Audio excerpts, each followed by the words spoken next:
Om Shanti. Good morning. साकार मुरली 6 अगस्त 2025।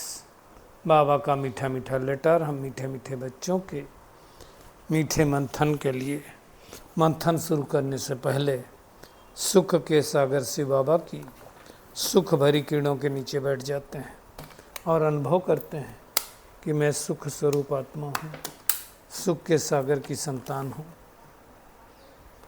आज की साकार मुरली तो देखा जाए तो हम 3 शब्दों पर ले सकते हैं, स्वीट, स्वीटर एंड स्वीटेस्ट है ना। इसी के इर्द गिर्द मुरली घूम रही है, तो इस पे हम देखने वाले हैं। दूसरी एक बात और बाबा ने जो कही है, कई दिनों से बाबा कह रहा है कि एकांत में जितना समय मिले याद की यात्रा पर रहो। एकांत क्या होता है? पहाड़ों पे चले जाना एकांत नहीं होता।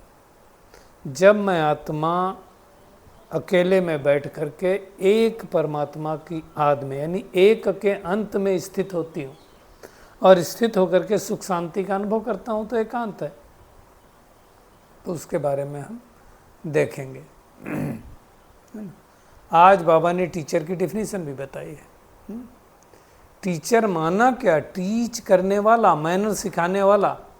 तो टीचर वही हो सकता है जब दूसरे को मैनर सिखलाए, है ना। बाबा ने आज देखो रिलीजियस माइंडेड को भी याद किया। जो अच्छे स्वभाव के होते हैं उनकी चलन अच्छी होती है। आज बाबा ने मनोविज्ञान हमको समझाया, साइकोलॉजी की बात समझाई। अगर किसी का बाप मतलब पिता शराब पीता होगा तो बच्चे को जरूर संग लगेगा, उसका फर्क पड़ेगा, तो उसको हम देखेंगे। और इसको कहा जाता है खराब संग। अब इस समय क्या है? रावण का राज्य है, तो रावण के राज्य में तो रावण का संग लगता है ना। और आज बाबा ने सृष्टि की डिफिनीशन भी समझाई। मनुष्य, जानवर, खेती बाड़ी सब मिला करके सृष्टि होती है ना, खाली मनुष्य की बात नहीं है। तो उसके बारे में भी हम देखेंगे, है ना। और बाबा कहता है दुनिया तो यही रहती, पुरानी होती नहीं होती, तो आप क्या है? पुरानी हो गई तो नई बनेगी। वैसे तो नई दिल्ली और पुरानी दिल्ली कहते हैं, है ना। नई का मतलब दुनिया ही पूरी नई हो जाए। अभी जो नई दिल्ली है वो नई दिल्ली है नहीं। बाबा ने कहा बहुत कच्चे बच्चे हैं याद में, तो उनको देहाभिमान आ जाता है। याद में बहुत कच्चे हैं, तो याद के लिए हमेशा बाबा जो है अटेंशन खिंचवाता है। और हम रूहानी एजुकेशन पढ़ रहे हैं, स्पिरिचुअल नॉलेज ले रहे हैं, सबको बताना है। रक्षाबंधन को बाबा ने याद किया है ना, कि राखी कैसे होती थी। तो इसको भी हम थोड़ा सा, आज बाबा ने जिक्र किया है, तो इसको भी हम थोड़ा प्रकाश डालेंगे। वास्तव में बात संगम युग की है। बाबा कह रहा है जन्म जन्मांतर का सिर पे जो बोझ है उनको तुम्हें हल्का करना है, और बाप की याद से होगा।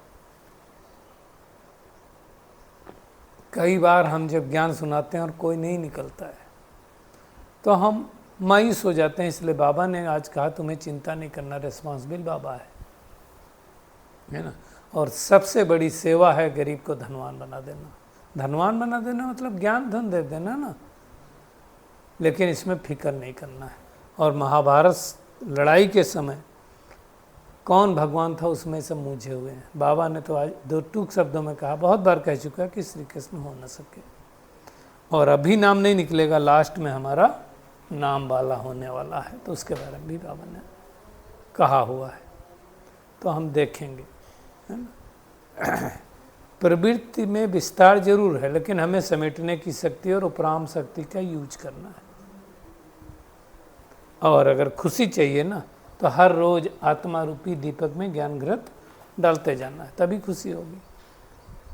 बाबा का बच्चों से प्यार है, तो देखो बाबा क्या कह रहा है, जो हो बच्चे जैसे हो मेरे हो। तो ऐसे बाप की प्यार में लवलीन रहना है। हम शुरुआत करते हैं स्वीट, स्वीटर एंड स्वीटेस्ट। ये डिग्रियां हैं।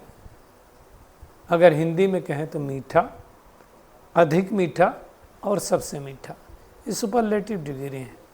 जैसे अगर हम एग्जाम्पल लें तो ये बोल सकते हैं कि एप्पल मीठा है, एक एग्जाम्पल है। स्वीटर को बोलना है तो क्या कहेंगे? Mango is sweeter than the Apple, बोल सकते हैं ना। अब अगर और कोई चीज़ ले लें, सैक्रीन ले लें, शुगर ले लें, कहेंगे तो स्वीटेस्ट है, बहुत मीठी है। तो ये 3 या हनी को ले सकते हैं हम कि हनी बहुत स्वीटेस्ट है। तो ये 3 सुपरलेटिव डिग्री हैं। अब देखा जाए तो भगवान क्या है? स्वीटेस्ट है, और हम बच्चों को आकर के स्वीट बना रहा है, स्वीटर बना रहा है। स्वीटेस्ट भी बन सकते हैं, ऐसा नहीं कि हम स्वीटर नहीं बन सकते हैं। बाबा देखो क्या कह रहा है कि स्वीटेस्ट बनने के लिए करना क्या पड़ेगा? उसका तरीका एक ही है, बाबा की याद। देखो हम स्वीट से खट्टे कैसे हुए, खराब कैसे हुए? क्योंकि हमारा संग कैसा है। अब देखो जैसा संग होता है वैसा रंग लगता है। किसी अच्छे का संग होता है तो अच्छा लगता है, बुरे का संग होता है तो बुरा लगता है।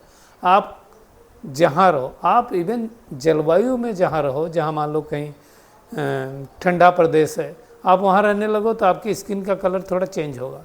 गर्म प्रदेश में रहो तो आपकी स्किन का कलर थोड़ा, आप ज़्यादा देर धूप में रहो, देखो आपका स्किन का कलर थोड़ा सा फेड होगा। मतलब क्या हो गया कि इन्वायरमेंट का भी हमारे ऊपर प्रभाव पड़ता है, संग का नहीं पड़ेगा। 100% संग का पड़ना है ना। तो हमारा किसके साथ संग है? इस कलयुग में हमारा संग हो गया रावण का, तो रावण का प्रभाव पड़ने लगा। आज देखो बाबा क्या कह रहा है। बाप अगर किसी का शराब पीता है तो बच्चों को वो संग लगता है कि नहीं लगता है? हम छोटे छोटे थे तो हम आपको बता रहे हैं प्रैक्टिकल अपनी बात। वो पेरेंट्स लोग, पिताजी और रिलेटिव जो थे, ये लोग पीते थे सिगरेट। अब सिगरेट पी के तो डाल दिया, वो तो चले गए। मैं बहुत छोटे की बात बता रहा हूँ, जो मुझे हल्का सा मेमोरी में याद है।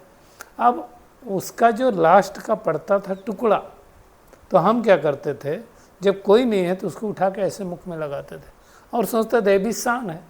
तो अभी क्या होता है, माँ बाप जो कर्म करते हैं, बच्चे को लगता है कर्म तो अच्छा ही होगा, नहीं तो माँ बाप क्यों कर रहे हैं। तो किसी का पिता जो करता है ना, बच्चों को संग तो लगता ही। इसको कहेंगे खराब संग। और यही संग है, आप देखो 99% हम देखा हुआ है जिसके पिता खाते पीते हैं, उस बच्चे में वो बुराई आ ही जाती है। हाँ, कुछ होते हैं जो इसको दूसरे ढंग से लेते हैं। जैसे मैं आपको बताऊं एक एग्जाम्पल। एक घर में 2 बच्चे थे, ये स्टोरी बहुत फेमस हुई। क्या हुआ, दोनों बच्चे जब बड़े हुए तो एक बच्चा बन गया बाप जैसा और एक बच्चा अलग बन गया। दोनों को बुलाया गया, गरीबी में पले थे। तो एक उनके पिताजी बहुत अल्कोहल लेते थे, सब कुछ करते थे, और क्या करते थे, अपनी माँ को मतलब अपनी पत्नी को मारते भी थे। अब एक बच्चा जो शराब पीने लगा, उसको बुला करके इंटरव्यू ले गया कि भाई आप बताओ आप क्यों ऐसा कारण करने लगे। तो उसने मालूम क्या जवाब दिया, देखो घर पे हमारे पिताजी पी के आते थे, मारपीट करते थे, माँ को मारते थे। ऐसे माहौल में कौन पढ़ाई कर सकता है? पॉसिबल नहीं है। हम ऐसे माहौल में पढ़ाई नहीं कर पाएंगे। तो उसके लिए कहा, और मैं फिर धीरे धीरे हमारी भी आदत पड़ गई पिताजी को देख करके, और हम शराब पीने लगे। दूसरे वाले को बुलाया गया, भाई कि आप बताओ। उसने कहा कि मैं जब देखता था कि मेरे पिताजी पी करके आते थे और माँ के ऊपर अत्याचार करते थे, तो हमने उस दिन ये ठान लिया अपने मन में कि चाहे कुछ भी हो जाए, मुझे माँ को सुख देना है, और ये इतनी बुरी चीज़ है जो मेरे माँ को दुख देती है, इस चीज़ को मैं हाथ भी नहीं लगाने वाला हूँ। परिस्थितियाँ एक ही थी। एक ने उस परिस्थिति को नेगेटिव वे में उठाया, एक ने उस परिस्थिति को पॉजिटिव वे में उठाया, लेकिन प्रभाव तो दोनों के ऊपर पड़ा। लेते कौन सी स्थिति से उसके ऊपर है। इसलिए बाबा ने कहा खराब संग है तो प्रभाव तो पड़ता है। कहते हैं ना, काजल की कोठरी में कितना भी सहना जाए लगेगा, लेकिन अगर आपका उद्देश्य हो कि मेरे ऊपर नहीं पड़ना तो नहीं पड़ेगा, है ना। तो यहाँ तो बाबा कह रहा है मनुष्य तो एक दो को नुकसान ही पहुँचाते रहते, है ना। हमें चेक करना है, अपने संग को देखना है। आज इस समय सृष्टि पर सबसे श्रेष्ठ संग किसका है? परमात्मा का। और परमात्मा कौन है? स्वीटेस्ट है। तो हम क्या बनने वाले हैं? स्वीटेस्ट बनेंगे। यहाँ कोई शहद या चीनी की स्वीटेस्ट की बात नहीं है, भगवान की बात है। और जो भगवान को याद करते होंगे, अगर ढंग से करते होंगे, वो स्वीटेस्ट ना बने। चलो स्वीटेस्ट नहीं बने, कम से कम स्वीट तो बने, स्वीटर तो बने। ना बने इसका मतलब अपनी याद को ठीक करना चाहिए। अगर हमारे अंदर क्रोध उतना ही है, हमारे अंदर गुस्सा आ रहा है, हमारे अंदर चीखना चिल्लाना उतना ही आ रहा है, तो हम काहे का कनेक्शन हमारा फिर कनेक्शन ठीक से बाबा से जुड़ा नहीं है। क्योंकि सतयुग की जो दुनिया होती है, आज बाबा ने सतयुग को याद किया, कहा वहाँ स्वीटेस्ट दुनिया होती है, वहाँ कोई शैतानी बात नहीं होती। कई बार अभी आपको 2-3 बच्चे हों तो क्या कहेंगे? स्वीट बच्चा है, मीठा बच्चा है। और सतयुग में तो सब स्वीट होते हैं। इसका मतलब वह उन्होंने पुरुषार्थ किया होगा, है ना। इसलिए कहते हैं जब शांति की दुनिया थी तो लक्ष्मी नारायण का राज्य था, उसको देवी देवता वर्ड कहा जाता है। तो बाबा कहता है ये बातें भी सबको बताओ कि आज से 5000 वर्ष पहले भी था। तो मुझे ये ध्यान देना है कि अगर मैं आत्मा परमात्मा की याद में रह रही हूँ तो मेरे अंदर परिवर्तन आ रहा है। अगर चाल चलन स्वभाव में परिवर्तन नहीं आ रहा है, मेरा गुस्सा अगर पहले भी 20 बार आता था, आज भी 20 बार आता है, तो मतलब हमारा कनेक्शन ठीक से नहीं जुड़ा है। नहीं तो परिवर्तन ना हो नहीं सकता है। आप नोट करिए, मेरे को 20 बार आता था, अब 19 आ रहा है, 18 आ रहा है, 17 आ रहा है, 15 आ रहा है, कितना आ रहा है वो चेकिंग करना है। अगर मेरे अंदर मैं स्वीट हो रहा हूँ तो मेरे अंदर शैतानी ख्याल नहीं हो सकता है। और बाबा कह रहा है उन्हें ही ऊंच पद मिलता है, उनकी ही फिर पूजा होती है। अभी पूजा नहीं हो सकती, शरीर भी वैसे ही तो वैसे दोनों है। अब उसके लिए क्या देखना पड़ेगा कि हमारे याद की यात्रा कैसी है। और याद की यात्रा है तो देह अभिमान नहीं होना चाहिए।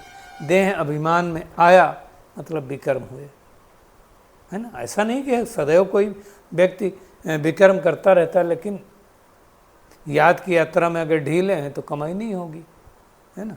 आज बाबा कह रहा है उसके साथ साथ विचार सागर मंथन की भी करना है। क्या करना है? तो बाबा कहता है एकांत में बैठ करके याद करो। एकांत में बैठ करके याद करो मतलब एक के अंत में एक को ही याद करो। कई लोग जब दुखी होते हैं, परेशान होते हैं, तो कहते हैं मेरे को अकेला छोड़ दो, है ना। अकेला छोड़ दो मतलब सबसे अलग हो जाओ और उनके बारे में ही सोचते रहो, उसका कोई मतलब नहीं। एकांत का मतलब है मन बुद्धि को समेट करके एक परमात्मा की याद में बैठना। और उसके लिए बाबा से प्यार होना चाहिए, जो आज का अव्यक्त इशारे में भी आई है। अगर भगवान से प्यार है, भगवान देखो क्या कह रहा है, प्यार है ना, तो तभी क्या कहता है, जो हो जैसे हो मेरे हो।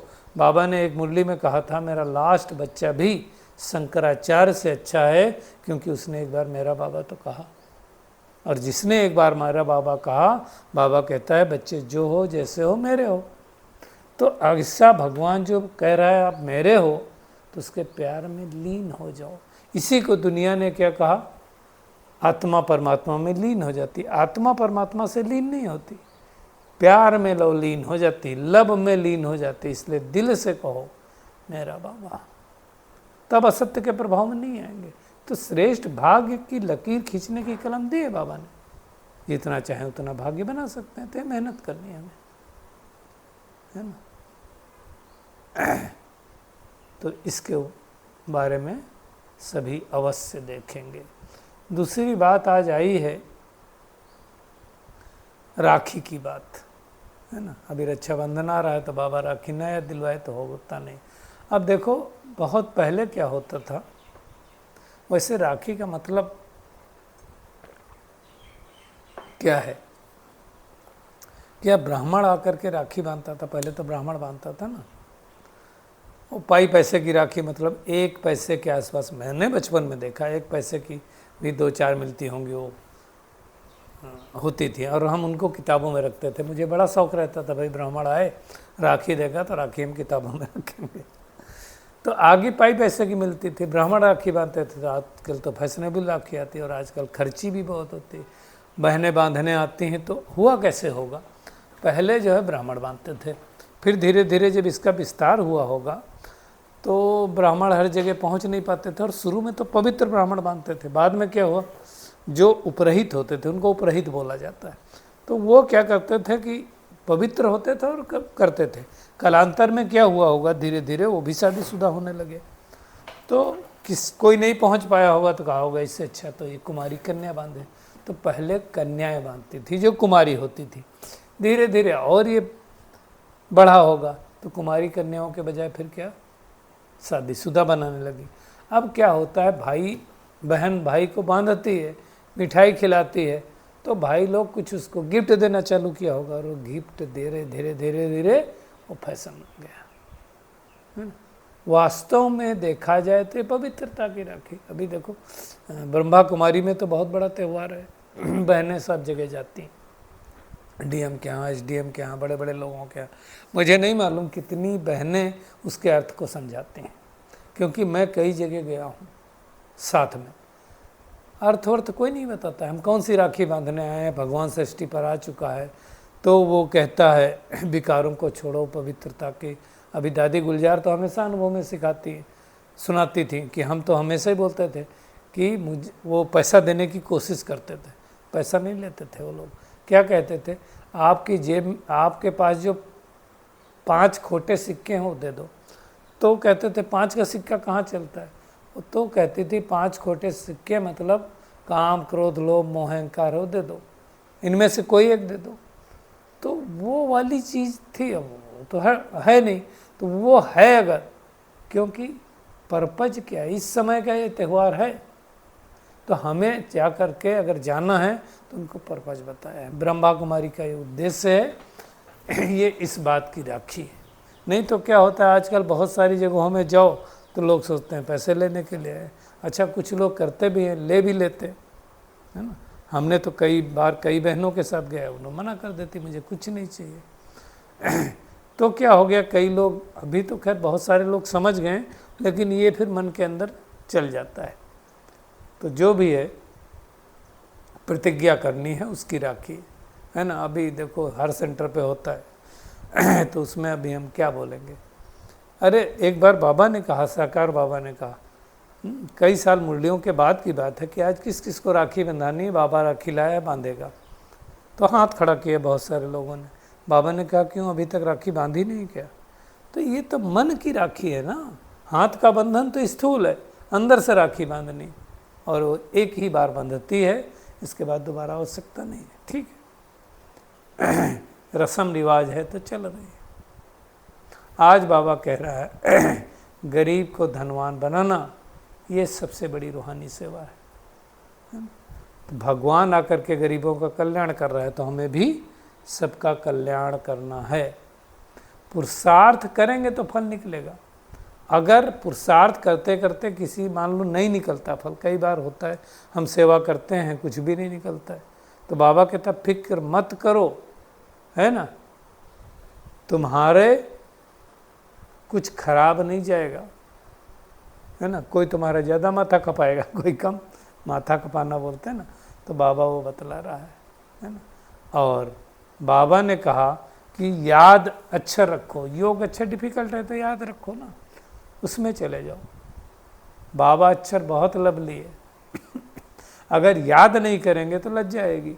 आजकल तो लोगों को लज्जा भी नहीं आती है। विक्रम कैसे विनाश होंगे, हम याद नहीं करेंगे। फिर भी जो बच्चे भगवान की याद में रहते हैं वो बहुत भाग्यशाली। आज बाबा ने महाभारत लड़ाई के समय की भी बात की कि देखो महाभारत की जो लड़ाई हुई थी उसमें मूझ गए लोग। अब यार लड़ाई के मैदान में कैसे भगवान आकर के ज्ञान देगा। बाबा ने आज कह दिया वो किसी कैसे तो हो नहीं सकता, है ना। तो ये सब समझने की बात है, इस समय की बात है। तो हमें अच्छी तरह से मेहनत करना है। धंधा करते भी हम याद कर सकते हैं। बाबा कहते टाइम निकाल के याद करो, बीच बीच में टाइम निकालो। टफ है, बाबा ने कहा मुश्किल है कि धंधा धोती करते समय याद करें, लेकिन अगर अटेंशन रखेंगे तो 100% कर पाएंगे। आज के वरदान पे आते हैं। प्रवृत्ति के विस्तार में रहते फरिश्तेपन का साक्षात्कार कराने वाले साक्षात्कार मूर्त हो। क्या प्रवृत्ति में, प्रवृत्ति मतलब जो घर गृहस्थी होते हैं और सन्यासी जो घर बार छोड़ के चले जाते हैं, तो उसमें रहते हुए क्या मैं फरिश्तेपन का अभ्यास कर सकता हूँ? उसके लिए बाबा कहता है विस्तार को समेटने की शक्ति चाहिए, उपराम रहने की शक्ति चाहिए, नहीं तो हम ज़्यादा उसमें चले जाएंगे तो नहीं हो पाएगा। अभी अभी स्थूल कार्य, अभी अभी अशरीरी, यही फरिश्तेपन का अभ्यास है। एक मुरलीम बाबा ने कहा था ना, मैं अभी भ्रकुटी सिंहासन पर बैठी आत्मा हूँ, 1 सेकंड में मैं परमधाम निवासी हूँ, अगले सेकंड में सूक्ष्म तनवारी फरिश्ता हूँ। तो ये 5 स्वरूपों का अभ्यास भी करें या 3 स्वरूपों का भी करें तो हो सकता है। और ये फरिश्तेपन का साक्षात्कार अनेक आत्माओं को करवाएगा। बाबा देखो क्या कह रहा है, ऊंची स्थिति में रहने से छोटी छोटी बातें व्यक्त भाव का अनुभव करेंगी।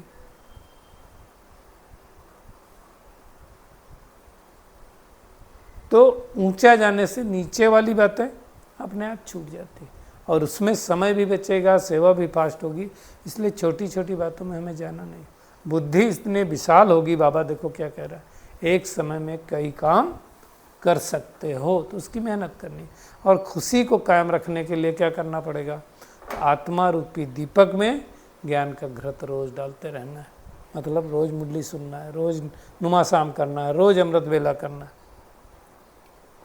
बहुत सारे भाई बहनें अमृत वेला नागा करते, थोड़े दिन बचे हैं कमाई करने का, तो कर सकते हैं। तो हमें उसकी मेहनत करनी है, मतलब हर तरह से पुरुषार्थ करना है। कुछ भी हो जाए हमें पुरुषार्थ करके अच्छा बनना है। तो आज की पूरी मुरली का टेक होम यही है कि जितना समय मिले एकांत में बाबा को याद करना है। और जैसे बाप स्वीटेस्ट है वैसे बाप समान हमें, चाहे स्वीट बनो, चाहे स्वीटर बनो, चाहे स्वीटेस्ट बनो, है ना। और सच्ची सच्ची राखी बांधना है, विकार मुक्त बनना है। धंधा आदि करते भी मैं आत्मा हूँ, इसका बार बार अभ्यास करना है। देखिए हर तरह से पुरुषार्थ करना है, फिक्र नहीं करनी, क्योंकि हमारा जिम्मेदार कौन है? स्वयं परमात्मा। हमारा कुछ भी व्यर्थ नहीं जाएगा।